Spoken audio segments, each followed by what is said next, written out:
Coba uang Mas disawernya ke celengan ini. Pasti celengan ini tambah penuh. Ini sih enggak. Setiap hari dicongkelin buat mamukin uang belanja. Ya sabar aja, nanti juga diganti kok. Nantinya kapan, Mas? Gaji Mas sebagai buruh kontrak itu kan dari dulu di bawah UMR. Justru karena itu, pagi ini kami ingin berdemo supaya gaji kami itu disesuaikan dengan UMR. Iya kalau berhasil. Kalau enggak, misalnya Mas di PHK, terus gimana, Mas? Kita ini udah miskin, makin kere nanti. Kamu ini kenapa sih? Kalau doa itu yang baik, bukan yang jelek-jelek. Aku ini cukup dihormati di serikat. Kamu itu sebagai istriku harus menghargai. Bukan bicara seperti itu, seenaknya. Oh, Mas ingin dihormati? Kalau begitu, Mas berhenti berserikat. Udah deh, Mas, kerja yang baik-baik aja. Gajinya dibawa pulang buat kebutuhan keluarga. Gampang kan? Enggak. Aku harus terus berjuang di serikat supaya masa depan buruh itu terjamin. Merdeka! Merdeka! Ngimpi kamu, Mas! Itu sama saja, Mas itu membunuh kita semua ini pelan-pelan. Karena nggak makan, Mas. Susah bicara sama kamu. Mas, tunggu! Mas! Mas! Mas! Dari dulu, buruh ya sama aja, Mas. Gak punya masa depan. Setetes keringat sama senilai dengan sebutir beras. Itu juga beras raskin, sama kayak makanan ayam. Justru karena itu, aku harus terus berjuang. Berjuang apa, Mas? Oh, mau merubah setetes keringat menjadi sebutir berlian. Ngimpi kamu, Mas. Ngayal! Terserah apa kata kamu.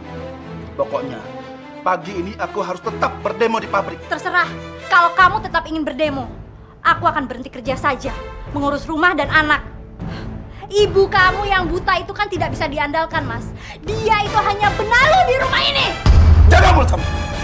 Jaga! Mau nampar? Ayo tampar. Ayo tampar aku, Mas. Sekali kamu nampar, aku akan minta cerai.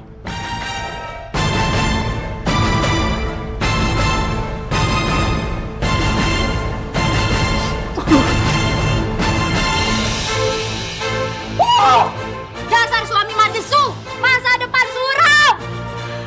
Anak sama buahnya sama aja, gak berguna.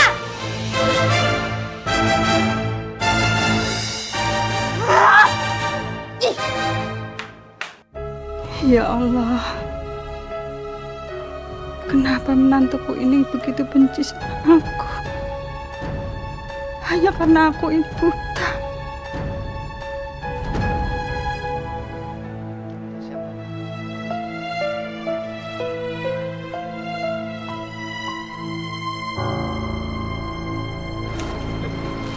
Sebentar ya.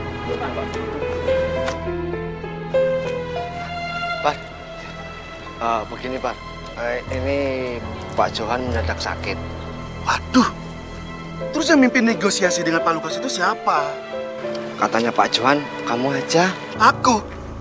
Waduh, gak bisa lah gimana? Udah, sana cepat. Ya udah Bar, aku temenin deh.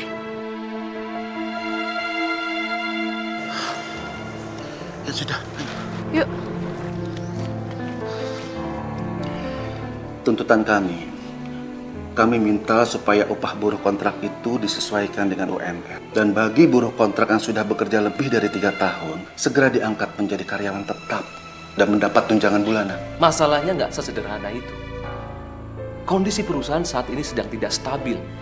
Produksinya menurun jika dibandingkan tahun lalu. Dan jumlah karyawan tetap sudah terlalu banyak. Tahun ini saja perusahaan merugi sampai miliaran rupiah. Saya heran. Di mana-mana perusahaan itu kalau dituntut ini itu bilangnya selalu merugi. Coba kalau perusahaan itu mendapatkan keuntungan besar, kami dikasih tahu nggak? Kami dapat komisi nggak? Bonus nggak? Hah? Urusan untung rugi perusahaan itu urusan manajemen, bukan urusan buruh. Urusan buruh yang bekerja. Kalau memang para buruh nggak mau lagi bekerja di sini, silakan saja mengundurkan diri. Gampang kan? Hebat juga cara berpikir Bapak. Benar-benar watak penjajah. Keluar kamu! Keluar! Tidak ada lagi negosiasi. Keluar!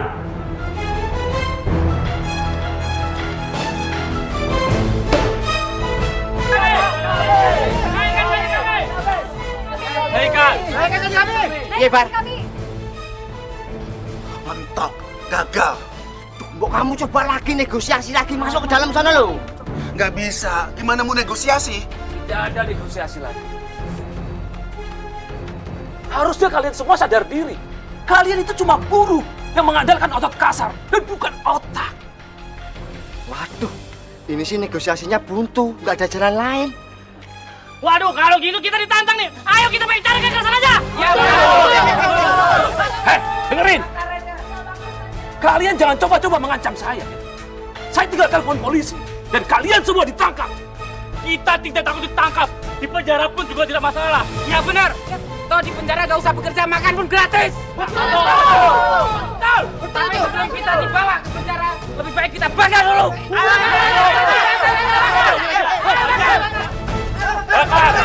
Tendang, jangan megang sendiri.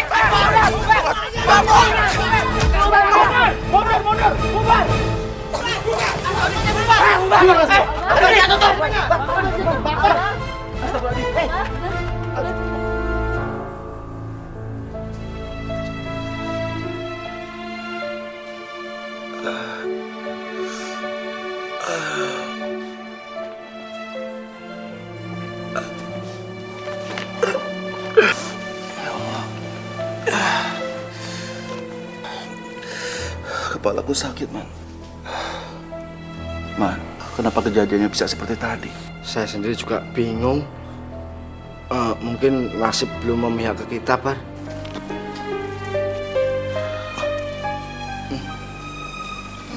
Apa ini? Dari Pak Lukas.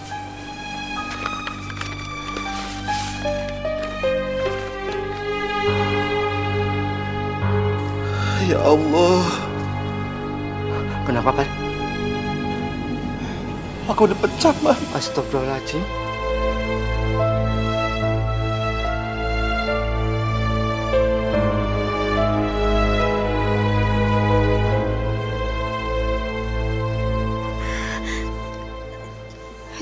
Jadi, saya diberhentiin, Pak.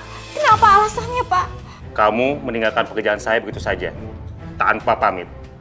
Dan saya tidak bisa maafkan. Dengarkan dulu penjelasan saya, Pak. Kemarin anak saya itu kecelakaan. Saya panik sekali, makanya saya langsung pulang. Kamu bisa saja alasan apa saja. Dan saya tidak bisa menerima itu. Maaf, saya sibuk.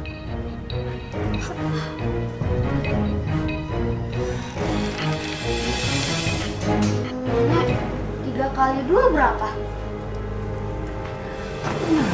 Oh iya. Gara-gara Simbo bikin embun celaka, saya langsung pulang tanpa pamit.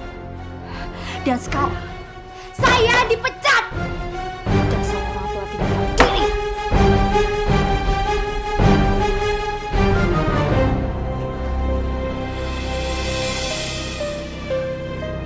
Assalamualaikum.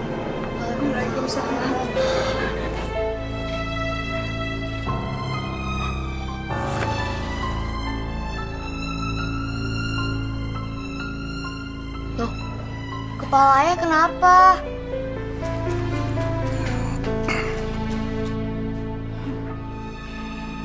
Kepala diperban, mukanya lusuh. Kenapa, Mas? Gimana demonya? Rusuh pasti kan?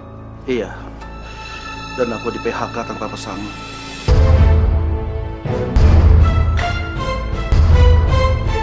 Saya juga habis dipecat.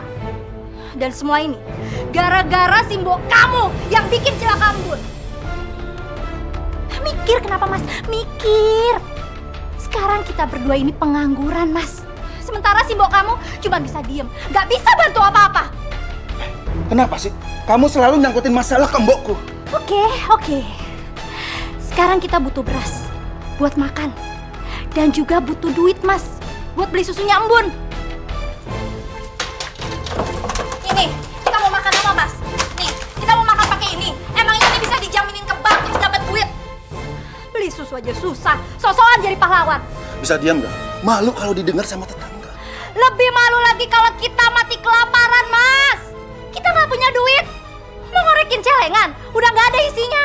Ya tapi kamu jangan teriak-teriak kayak gitu, bisa kan? Nggak, saya nggak bisa diam, Mas. Mas sudah benar-benar keterlaluan. Itu sama aja, Mas berjudi dengan taruhan hidup kita. Ngerti, Mas? Hidup itu ada di tangan Tuhan. Besok, aku akan cari kerja. Bagus. Iya kalau